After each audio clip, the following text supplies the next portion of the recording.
नमस्कार स्टूडेंट्स, एक बार फिर आपका स्वागत है हमारे आज के सेशन में, जिसमें हम बात करेंगे सेंटेंस इंप्रूवमेंट पर, जो अभी तक एसएससी के प्रीवियस ईयर क्वेश्चन पेपर्स में आ चुके हैं और इन्हें हमने किरण पब्लिकेशन से लिया है। हम किरण पब्लिकेशन का 2023 एडिशन फॉलो कर रहे हैं, जिस पर लिखा हुआ है 16,500 प्लस।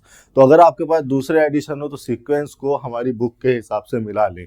इसके अलावा हर क्वेश्चन के ऊपर हमने एग्जाम का नाम भी लिखा हुआ है कि जिस एग्जाम में जिस तारीख को जिस डेट को ये क्वेश्चन आए हुए हैं वो एग्जाम का नाम डेट के साथ हमने लिखा हुआ है। इस एग्जाम के नाम और इस डेट के हिसाब से भी आप इन सेंटेंसेस की, इन क्वेश्चंस की सीक्वेंस को मिला सकते हैं। जैसे कि आज की वीडियो में जो हम क्वेश्चंस डिस्कस करने वाले हैं सेंटेंस इंप्रूवमेंट से रिलेटेड, वो SSC constable GD and rifleman GD exam 24/4/2012 first sitting में आए हुए हैं। 24 अप्रैल 2012 के इस वाले क्वेश्चन पेपर्स में फर्स्ट सिटिंग वाले में ये क्वेश्चंस आए हुए हैं। तो चलिए शुरू कर लेते हैं। ये आपके सामने 103वां सेंटेंस है जो किरण पब्लिकेशन के 2023 एडिशन के हिसाब से। आपके एडिशन में एक दो पेपर ही आगे पीछे हो सकता है, एग्जाम के नाम और डेट के हिसाब से इनको मिला लें।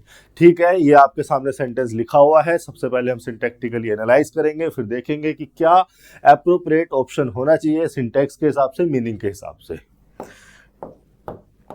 देखिए, सबसे पहले आपके सामने लिखा हुआ है प्रोनाउन। प्रोनाउन के बारे में आप जानते हैं, निश्चित तौर पर ये यहाँ पर सब्जेक्ट के फंक्शन में होगा। ऑब्जेक्ट और कॉम्प्लीमेंट इसको कहा नहीं जा सकता, क्योंकि इससे पहले कोई ट्रांजिटिव वर्ब नहीं लगी, कोई प्रीपोजिशन नहीं लगी, कोई लिंकिंग वर्ब भी नहीं लगा। उसके बाद लगाई गई है टोल्ड, जो कि एक मेन वर्ब है, वर्ब की सेकंड फॉर्म लगाई गई है। अब टोल्ड के बारे में जरा मैं थोड़ी सी बातें बता देता हूँ जो आपको पहले से पता होनी चाहिए। देखिए, जो वर्ब है टेल, ये डाई ट्रांजिटिव नेचर की वर्ब है।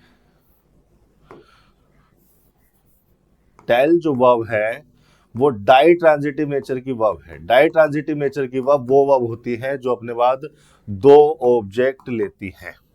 दो ऑब्जेक्ट कौन कौन से होंगे? पहला ऑब्जेक्ट तो वो पर्सन होगा जिसको कुछ बताया गया। दूसरा ऑब्जेक्ट नंबर 2 कह लो या 1 कह लो, कुछ भी कह लो। दूसरा ऑब्जेक्ट वो बात होगी, वो इंफॉर्मेशन होगी, वो थिंग होगी जो बताई गई। यानी कि पहला ऑब्जेक्ट तो हो गया पर्सन और दूसरा ऑब्जेक्ट रहेगा इसका कोई इंफॉर्मेशन या कोई थिंग जो बताई गई। तो ये जो दूसरा ऑब्जेक्ट होता है ये थिंग बोला जाता है इसको, और इसको बोला जाता है पर्सन। ये जो थिंग होता है ये व्हाट का रिप्लाई होता है और जो पर्सन होता है वो whom का रिप्लाई होता है। लेकिन आप यहाँ पर देखेंगे तो टोल्ड के बाद केवल और केवल एक ही ऑब्जेक्ट लगा हुआ है, मतलब वो व्हाट का रिप्लाई तो लगा हुआ है, वो इंफॉर्मेशन जिसको हम थिंग कह सकते हैं वो इंफॉर्मेशन तो लिखी हुई है, लेकिन यहाँ पर कोई पर्सन नहीं लिखा हुआ।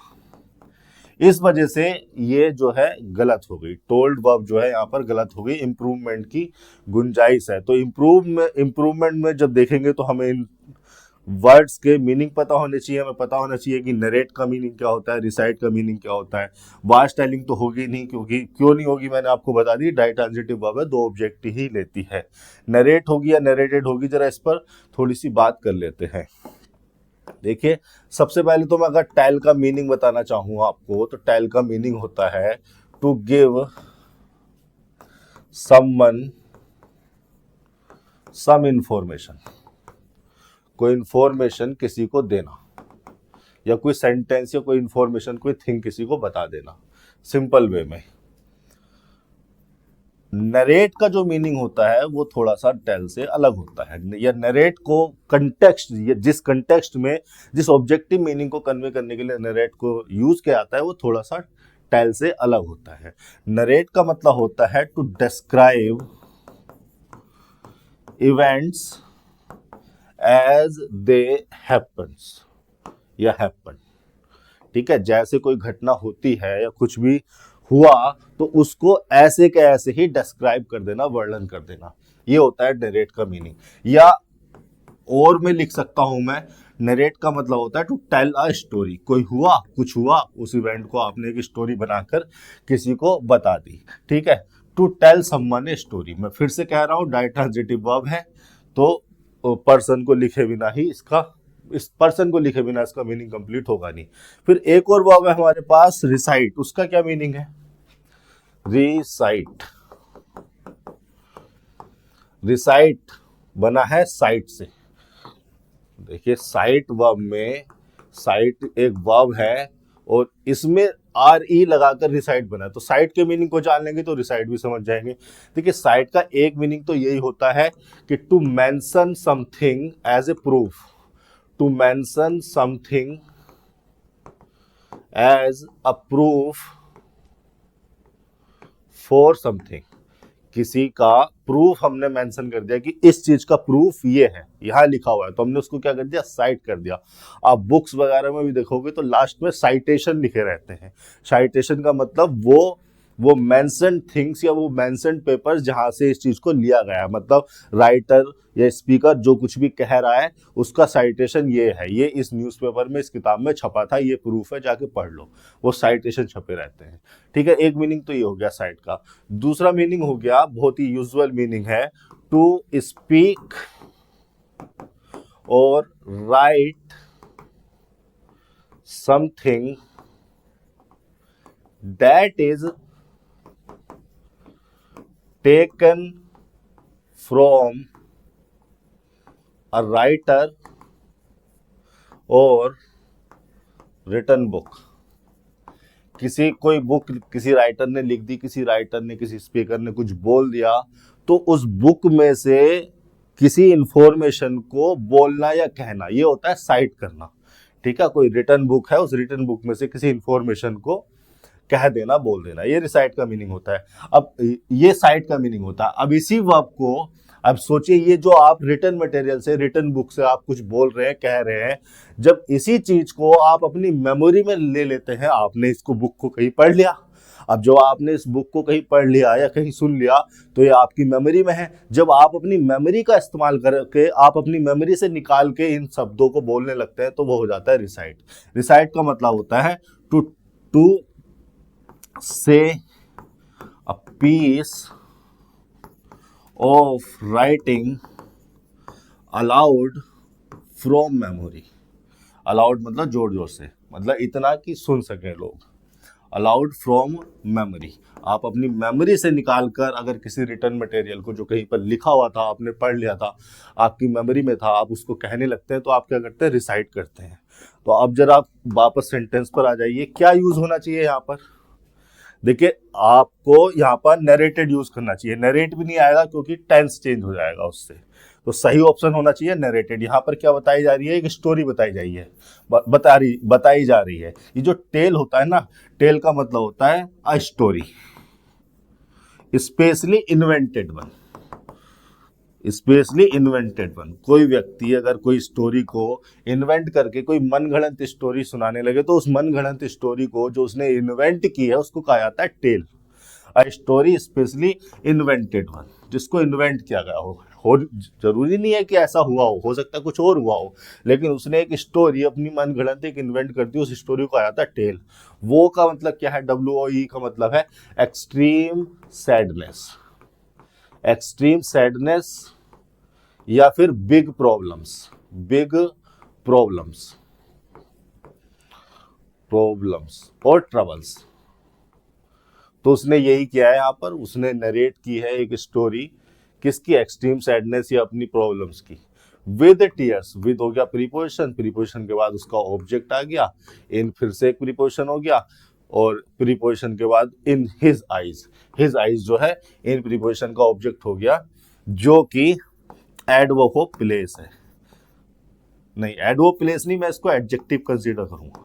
एडवर्ब मैं इसको तब कह सकता था जब ये मेन वर्ब के प्लेस को बता रहा हूं। एडजेक्टिव मैं इसको इसलिए कह रहा हूं, इन हिज आइज को एक एडजेक्टिव फ्रेज में इसलिए कह रहा हूं क्योंकि ये टीयर्स के बारे में बताने के लिए आई है कि टीयर्स कहां पर थे। तो ये टीयर्स तो नाउन है, अब ये नाउन है तो नाउन के बारे में बता रही है, तो एडजेक्टिव फ्रेज हो गई। विद टीयर्स भी एक प्रीपोजिशनल फ्रेज है जिसको मैं कहूंगा एडवर्ब ऑफ मैनर। ये उस वर्ब के नरेट के मैनर को बता रही है कि किस तरह से उसने नरेट किया, रोते हुए, आंसुओं के साथ। ठीक है, हाउ का रिप्लाई होते हैं ये एडवर्ब मैनर जो होते हैं। ये हो गया आपका सेंटेंस। नरेटेड सही ऑप्शन है, रिसाइटेड एप्रोप्रिएट मीनिंग को कन्वे करने वाली सुटेबल वर्ब नहीं है, टेलिंग तो होना ही नहीं था, नरेट भी नहीं, नरेट लिखेंगे तो हम टेंस को चेंज कर देंगे। 104 पर चल लेते हैं। सेंटेंस आपके सामने लिखा हुआ है, there was little he could do to save his bettered reputation।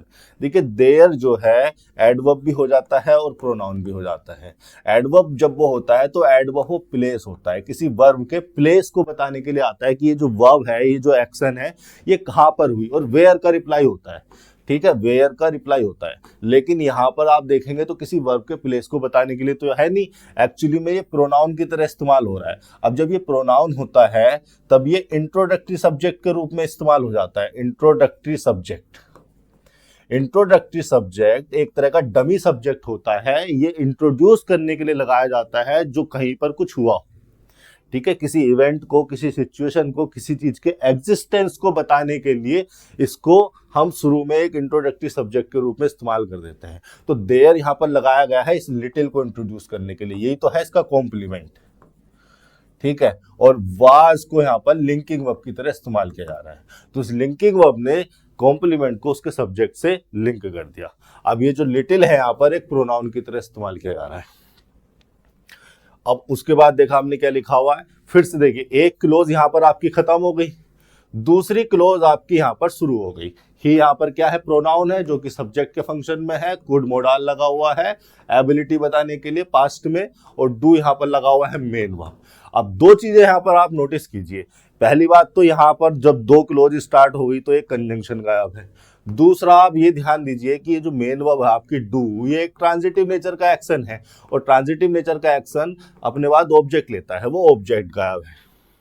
अब ये इसलिए गायब हो रहा है, पहले तो समझ लीजिए कि यहां पर होना क्या था, होना क्या चाहिए था, फिर मैं ये बताऊंगा कि ये गायब क्यों हो रहा है। देखिए, ट्रांजिटिव वर्ब को उसका ऑब्जेक्ट चाहिए था और यहां पर कंजंक्शन चाहिए था, तो यहां पर होना चाहिए था एक रिलेटिव प्रोनाउन जिसको ऑब्जेक्ट बनाया जा सकता था इस डू ट्रांजिटिव वर्ब का, और ये रिलेटिव प्रोनाउन कंजंक्शन का भी काम कर देता, और ये रिलेटिव प्रोनाउन अपने एंटीसीडेंट लिटिल के लिए लिखा जाता। इसी लिटिल को करने की बात की जा रही है यहाँ पर। डू वर्ब जो लगाई गई है इसका ऑब्जेक्ट एक्चुअली में लिटिल होना था, लेकिन लिटिल तो क्लोज में उस सब्जेक्ट का कॉम्प्लीमेंट हो गया, इसका ऑब्जेक्ट तो बना नहीं सकते। तो हम यहाँ पर इस सिचुएशन में एक रिलेटिव प्रोनाउन इंट्रोड्यूस कर देते हैं जो कि लिखा होता है अपने एंटीसीडेंट के मीनिंग को साथ लेकर, अपने एंटीसीडेंट के मीनिंग को रिलेट करने के लिए इस सबऑर्डिनेट क्लोज में, और वो रिलेटिव प्रोनाउन हो जाता कंटेक्स्ट के हिसाब से इस डू ट्रांजिटिव एक्शन का डायरेक्ट ऑब्जेक्ट, और वो कंजंक्शन का भी काम कर जाता। लेकिन हमने उसको एलिमिनेट कर दिया, और ऐसा कर देते हैं हम डिफाइनिंग क्लोजेस में। मैंने अभी पिछले किसी लेक्चर में defining clauses, non defining clauses समझाई थी, दोबारा तो मैं वो नहीं समझाऊंगा। अभी पिछले एक दो लेक्चर में ही, ज्यादा पुराने लेक्चर की बात नहीं कर रहा, इससे पुराने एक दो लेक्चर में ही, दो तीन पुराने लेक्चर में ही मैंने डिफाइनिंग, नॉन डिफाइनिंग क्लोजेस समझाई थी। उसमें मैंने बताया था कि डिफाइनिंग क्लोज वो क्लोज होती है जो डिफाइन करने के लिए लिखी जाती है लिटिल को, यानी कि इस एंटीसीडेंट को, ये जो एंटीसीडेंट होता है इसको डिफाइन करने के लिए लिखी जाती है। और डिफाइनिंग क्लोजेस एडजेक्टिव क्लोजेस होती हैं, वो इसलिए क्योंकि यहाँ पर निश्चित तौर पर ही कोई नाउन या प्रोनाउन होता है जिसको हमने एंटीसीडेंट कंसीडर किया होता है। उस नाउन प्रोनाउन को बताने के लिए, डिफाइन करने के लिए अगर ये लिखे जाते हैं, तो नाउन प्रोनाउन को बताने के लिए लिखी जा रही है, तो निश्चित तौर पर ये एडजेक्टिव क्लोज होगी। एडजेक्टिव की डेफिनेशन क्या है, एडजेक्टिव का फंक्शन क्या है, किसी नाउन प्रोनाउन को मॉडिफाई करना, डिफाइन करना, क्वालिफाई करना। तो ये जो क्लोजेज लिखे जाते हैं, डिफाइनिंग क्लोजेज जो होती है, ये एडजेक्टिव क्लोज होती है इस नाउन प्रोनाउन के लिए। तो अगर आपकी डिफाइनिंग क्लोज लिखी हुई है और डिफाइनिंग क्लोज का जो रिलेटिव प्रोनाउन है वो अगर ऑब्जेक्ट हो रहा है इस डिफाइनिंग क्लोज के मेन वर्ब का, तो आप उसको एलिमिनेट कर सकते हैं।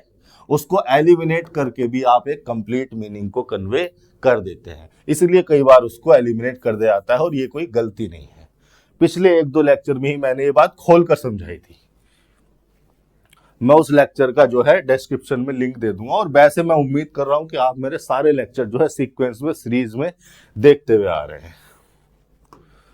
ठीक है, ये इस तरह से यहाँ पर स्ट्रक्चर हो गई। उसके बाद लगा हुआ है डू यहाँ पर, जो कि एक ट्रांजिटिव वर्ब थी, उसका ऑब्जेक्ट हो गया यहाँ पर वो रिलेटिव प्रोनाउन जो कि हमने हटा दिया। अब इसका ऑब्जेक्ट लिटिल के मीनिंग को कंसीडर कर लो। आगे लगाया हुआ है टू सेव। टू सेव जो है 2 + V1, यानी कि क्या है, इन्फिनिटिव है। ये है इन्फिनिटिव। अभी जो इन्फिनिटिव होते हैं ये नाउन भी हो जाते हैं, एडजेक्टिव भी हो जाते हैं, और एडवर्ब भी हो जाते हैं।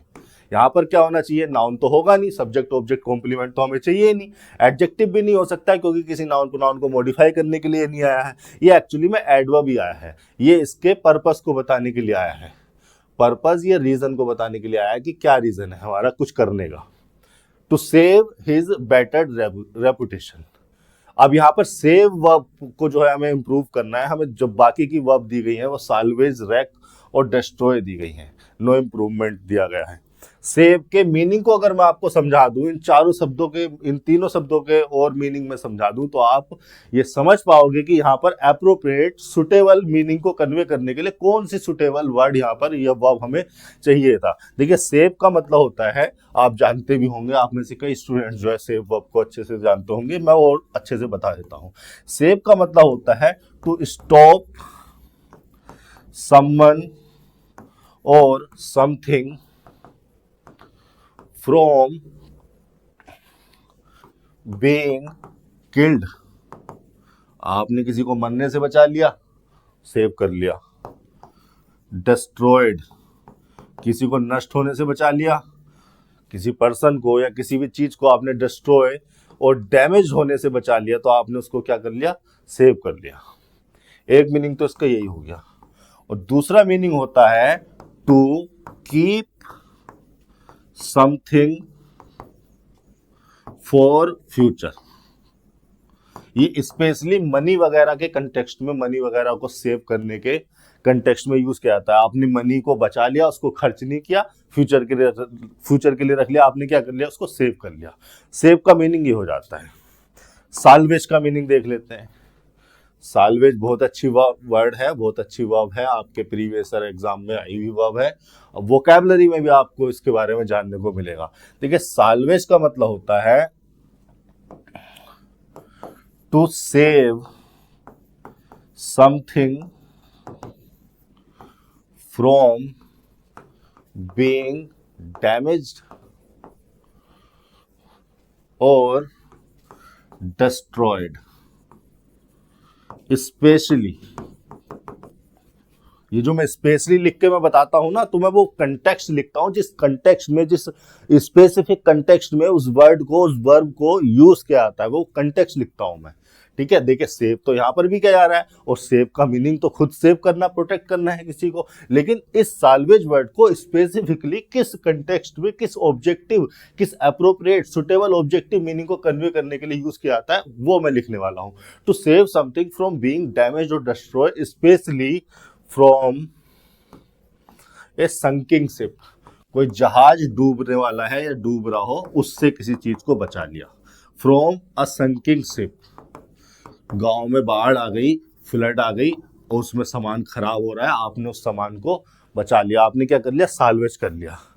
ठीक है, और एनी नेचुरल डिजास्टर, कोई भी नेचुरल डिजास्टर हो सकता है, और एनी नेचुरल डिजास्टर, कोई भी नेचुरल डिजास्टर है, कोई जहाज डूब रहा है, तो जहाज डूबेगा तो सामान भी डूबेगा, लेकिन आपने अगर उसमें से कुछ सामान अपना जो जरूरी था, जो कीमती था, वो बचा लिया, तो आपने क्या कर लिया, उस सामान को साल्वेज कर लिया। ठीक है, साल्वेज इस मीनिंग को कन्वे करने के लिए इस्तेमाल हो जाती है। एक मीनिंग ये हो गया इसका। एक और मीनिंग है जहां पर स्पेसिफिकली आप साल्वेज को यूज कर सकते हैं, वो है टू सक्सीड इन अचीविंग और saving something that is in a difficult situation। कोई चीज जो है डिफिकल्ट सिचुएशन में है, आपने उसको सेव कर लिया, आप उसको सेव करने में, उसको बचाने में सक्सीड हो गए, तो यहां पर भी साल्वेज यूज हो जाती है। जैसे मैं लिख सकता हूं एग्जाम्पल के तौर पर, साल्वेज बिजनेस। आपका बिजनेस जो है डिफिकल्ट सिचुएशन में था, खराब होने वाला था, लॉस होने वाला था, आपने कुछ 2-4 तरीके ऐसे लगाए, इधर उधर से लोन लिया, बिजनेस को बचा लिया, साल्वेज कर लिया। या कोई डील थी आपकी, कोई बिजनेस डील थी किसी के साथ, वो डील खराब होने वाली थी, टूटने वाली थी, आपने उस डील को, एग्रीमेंट को साल्वेज कर लिया। आपने 2-4 कंडीशन, 2-4 चीजें ऐसी रख दी कि वो डील बच गई, तो साल्वेज डील कर दिया आपने। ठीक है, साल्वेज को मैं मेन वर्ब और इसका ट्रांजिटिव वर्ब का ऑब्जेक्ट इस तरह से यूज कर रहा हूं। फिर एक वर्ब थी हमारी रैकेज, रैक।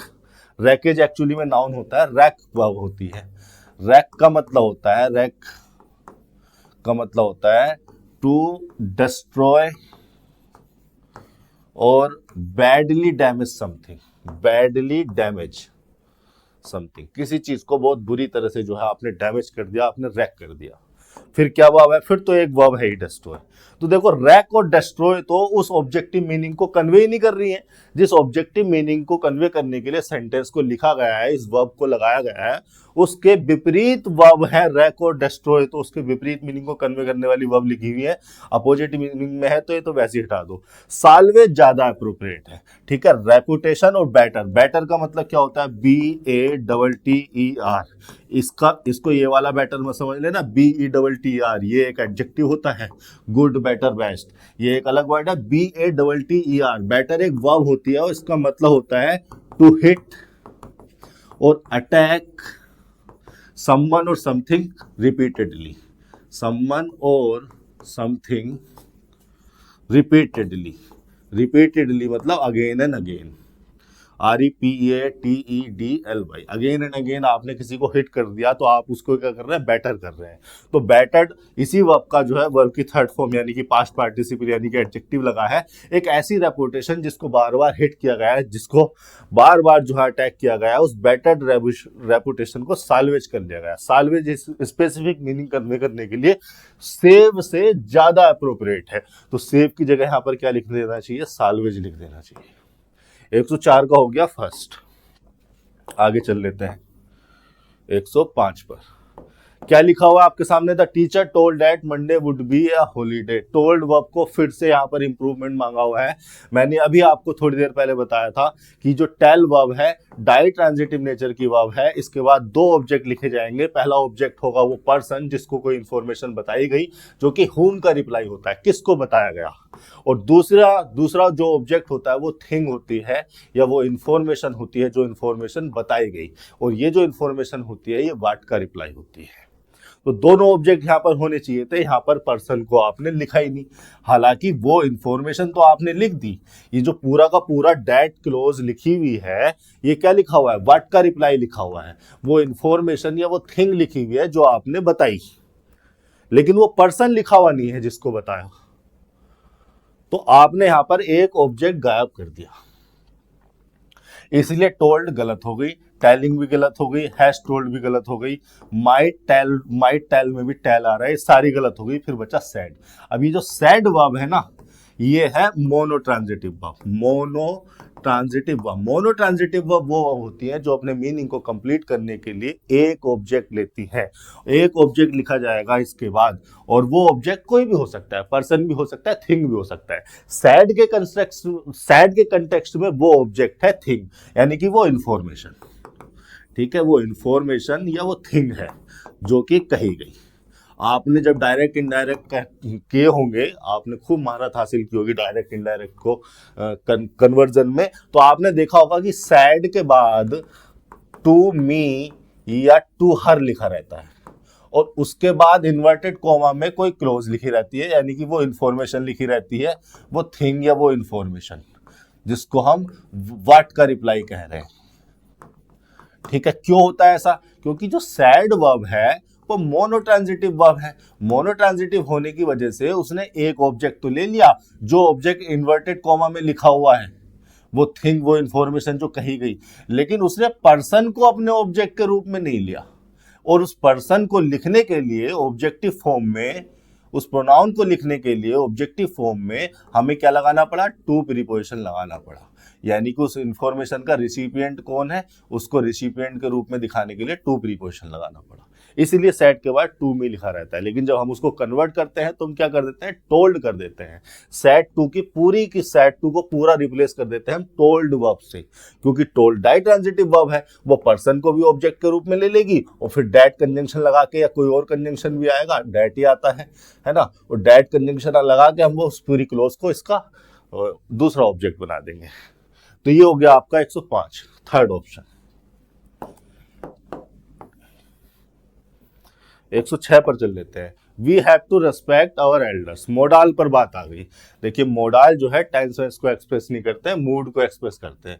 हैव टू को अगर हम जाने तो हैव टू के बारे में मैं जरा थोड़ी सी बेसिक इंफॉर्मेशन आपको दे देता हूं कि हैव टू किस कंटेक्स्ट में इस्तेमाल किया जाता है, किस तरह के ऑब्जेक्टिव, मूड या एटीट्यूड को एक्सप्रेस करने के लिए। देखिए जो मोडाल है ना, ये टेंस को एक्सप्रेस ना करने की बजाय ये मूड को एक्सप्रेस करते हैं। मूड किसका? स्पीकर का मूड। जो भी इन सेंटेंस को बोल रहा है वो स्पीकर, ये जो लिख रहा है वो राइटर, तो उस स्पीकर का, उस राइटर का एटीट्यूड, उसका मूड, वो क्या कहना चाहता है। वो किसी की एबिलिटी बताना चाहता है तो वो कैन यूज कर देगा। वो किसी इवेंट की पॉसिबिलिटी बताना चाहता है तो मे यूज कर लेगा।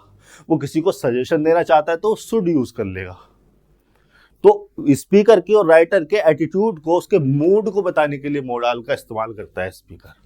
तो जैसे मैंने लिखा यहाँ पर हैव टू हमारा एक मोडाल है। अभी जो हैव टू है ऑब्लिगेशन में इस्तेमाल होता है। ऑब्लिगेशन, जब कोई स्पीकर या राइटर किसी को ओबलाइज करना चाहता है। ओबलाइज का मतलब किसी को बाध्य कर देना, बांध देना कि तुम्हें यही करना है, इसके अलावा और कुछ नहीं कर सकते।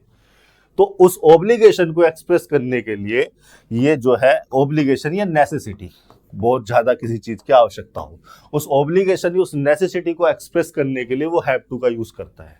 जैसे एग्जाम्पल के तौर पर मैं लिख सकता हूं I have to go to the hospital. दा लगाने की जरूरत नहीं है, हॉस्पिटल लिख दो खाली, ये आर्टिकल की एरर हो जाती है अभी।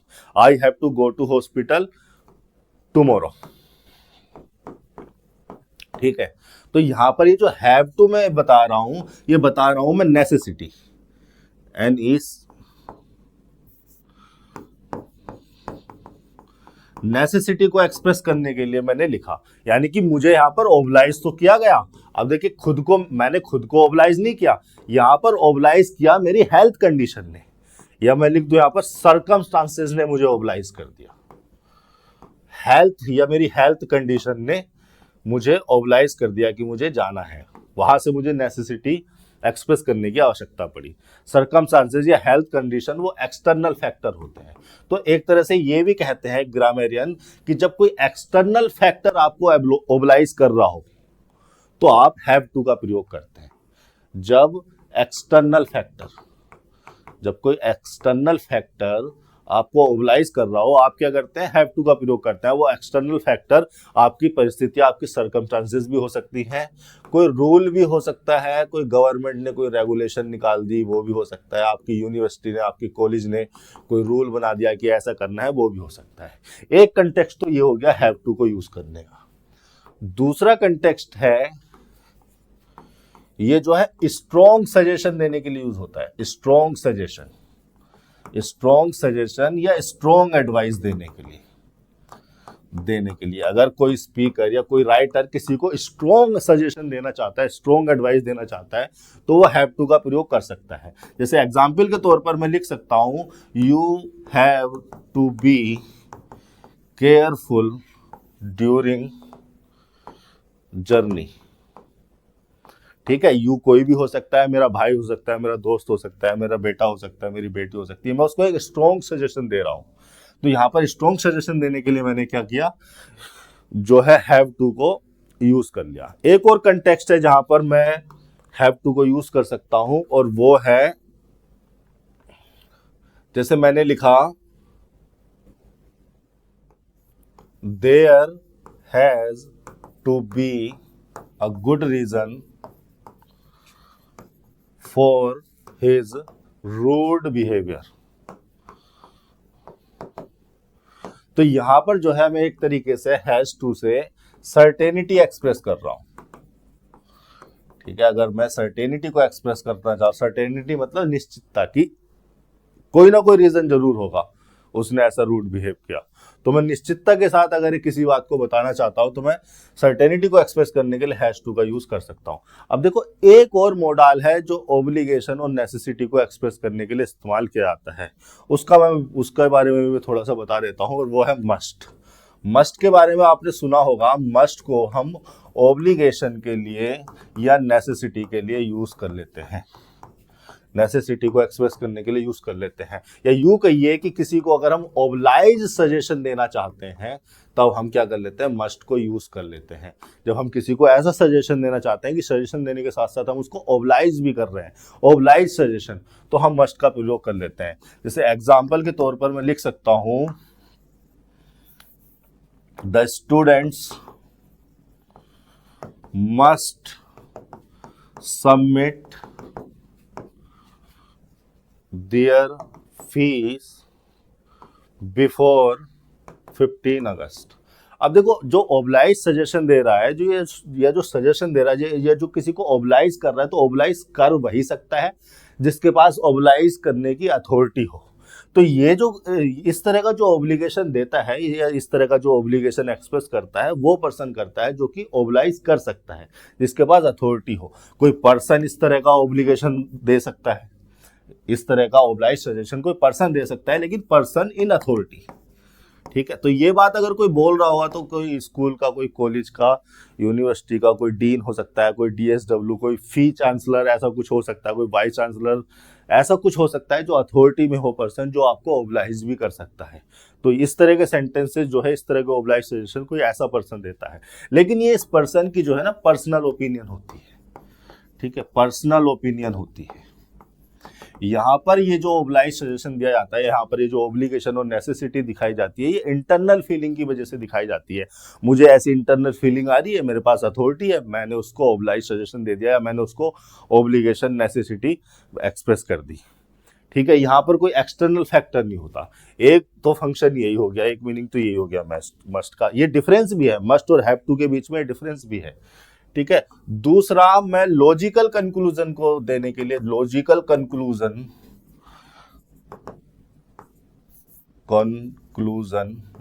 कंक्लूजन या डिडक्शन, ठीक है, डिडक्शन को एक्सप्रेस करने के लिए भी मैं मस्ट का यूज कर सकता हूं। जैसे मैं लिख सकता हूं एग्जाम्पल के तौर पर, she must be tired after a long journey.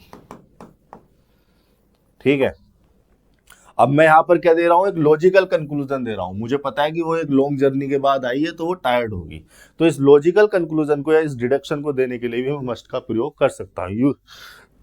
तीसरा जो कंटेक्स्ट है वो हो जाता है मस्ट के केस में हाई पॉसिबिलिटी बताने के लिए। अगर मैं किसी इवेंट के होने की हाई पॉसिबिलिटी को एक्सप्रेस करना चाह रहा हूं, तो भी मैं मस्ट का प्रयोग कर सकता हूं। जैसे मैं लिख सकता हूं एग्जाम्पल के तौर पर, the doctor told me that it must be a viral fever. It must be a viral fever.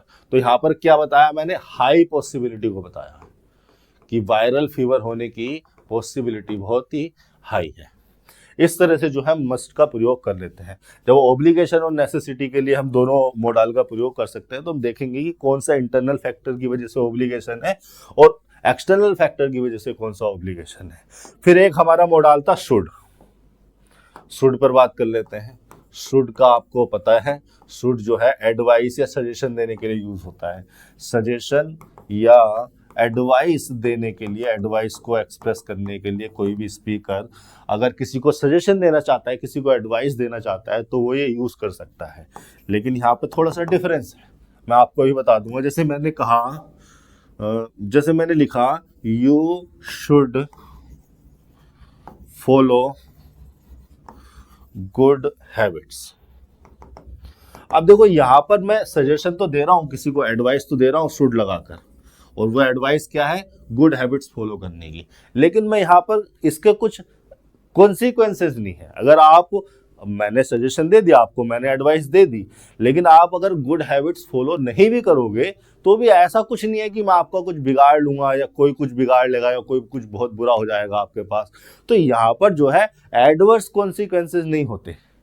एक तरह से यहाँ पर कोई ओबलाइज सजेशन नहीं है, केवल और केवल सजेशन है। यहाँ पर जो है मैंने सजेशन दे दिया, अब ये आप पर डिपेंड करता है कि आप उसको मानो या ना मानो। तो इस तरह के सजेशन को देने के लिए हम शुड लगाते हैं। बहुत ही पोलाइट वर्ड होता है।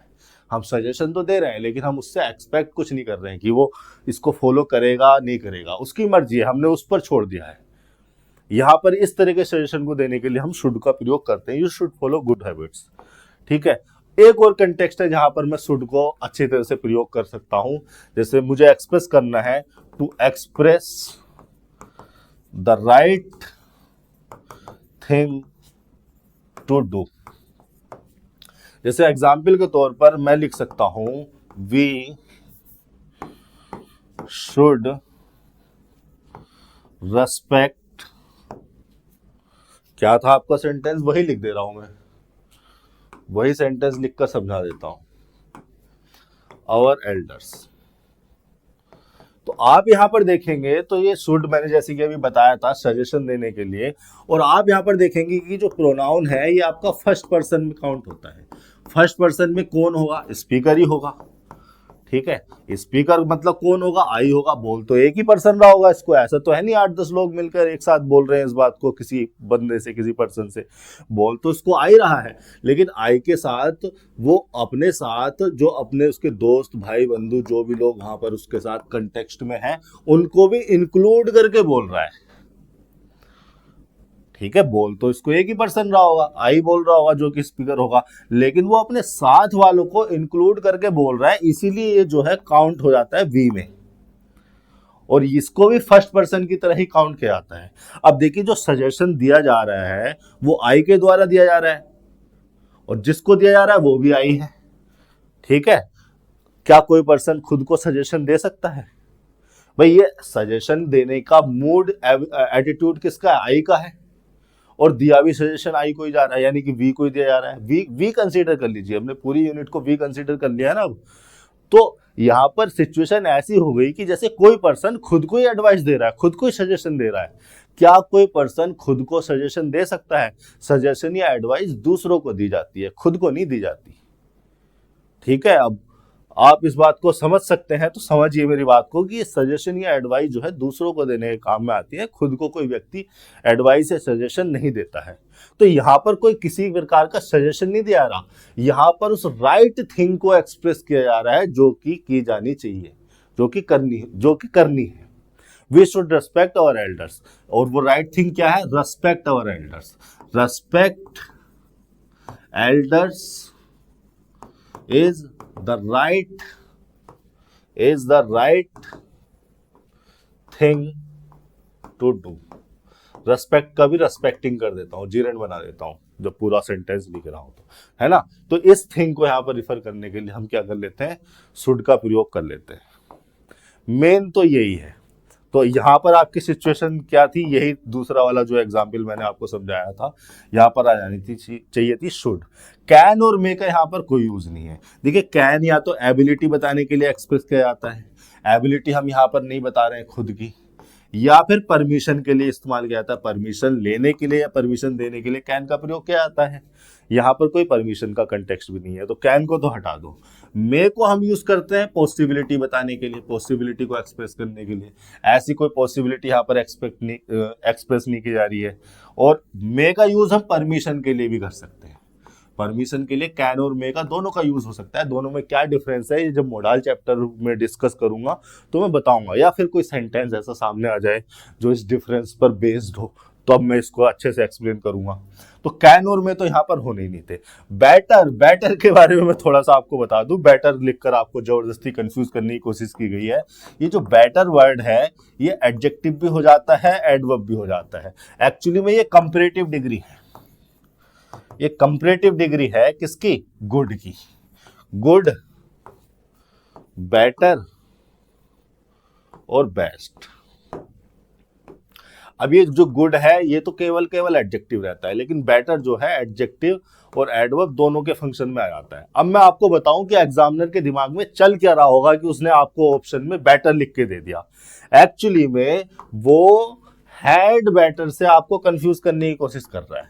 हैड बेटर एक और मॉडल होता है जो कि एडवाइस और सजेशन के लिए इस्तेमाल होता है, लेकिन कंटेक्स्ट थोड़ा सा डिफरेंस होता है। जिस कंटेक्स्ट में हम शुड को बहुत ही पोलाइट कंटेक्स्ट में हम यूज करते हैं, हैड बेटर के सामने जो है 7 सिचुएशन अलग होती है। हैड बेटर से कंफ्यूज करने की कोशिश कर रहा था वो आपको, इसीलिए उसने आपको जो है बेटर लिखकर एक ऑप्शन दे दिया। चलो हैड बेटर के बारे में भी थोड़ी सी बात कर लेते हैं जब चीजें सामने आ ही गई हैं। तो हैड बेटर का यूज कर सकता हूं मैं to give advice about something, या टू गिव एडवाइस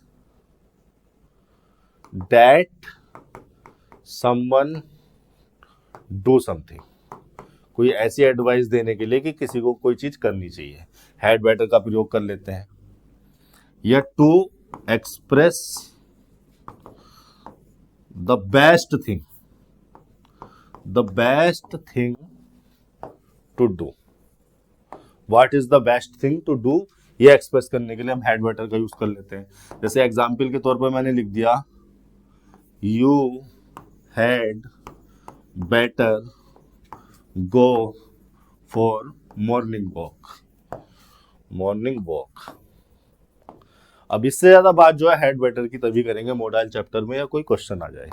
हालांकि यहाँ पर जो है आपको साफ साफ, ये तो बेटर तो आप वैसे भी नहीं लगाते भाई, एडजेक्टिव है, एडवर्ब है, जरूरत ही नहीं है यहाँ पर लगाने की। यहाँ पर आ जाएगा हैव टू की जगह शुड, उस राइट थिंग को एक्सप्रेस कर रहे हैं जो कि की जानी है। तो इसी तरह से जो है लॉजिकली आपको रहना है। इसके बाद तो मेरे ख्याल से कोई सेंटेंस नहीं है, ठीक है। इसी तरह से लॉजिकली आपको रहना है सभी सेंटेंसेस के साथ, चाहे वो सेंटेंस इंप्रूवमेंट हो, चाहे वो कॉमन एरर हो, चाहे वो फिल इन द ब्लैंक्स हो, चाहे वो क्लोज टेस्ट हो, ग्रामर का या इंग्लिश का कोई भी पार्ट आप लॉजिकल अंडरस्टैंडिंग के साथ आसानी से कर सकते हैं। रटने रटाने में यकीन मत कीजिए, वीडियोस को देखते रहिए। कहीं पर अगर कोई दिक्कत हो तो आप मुझे कमेंट सेक्शन में लिख सकते हैं, मुझे बहुत खुशी होगी आपको समझाने में। आज के लिए इतना ही, धन्यवाद।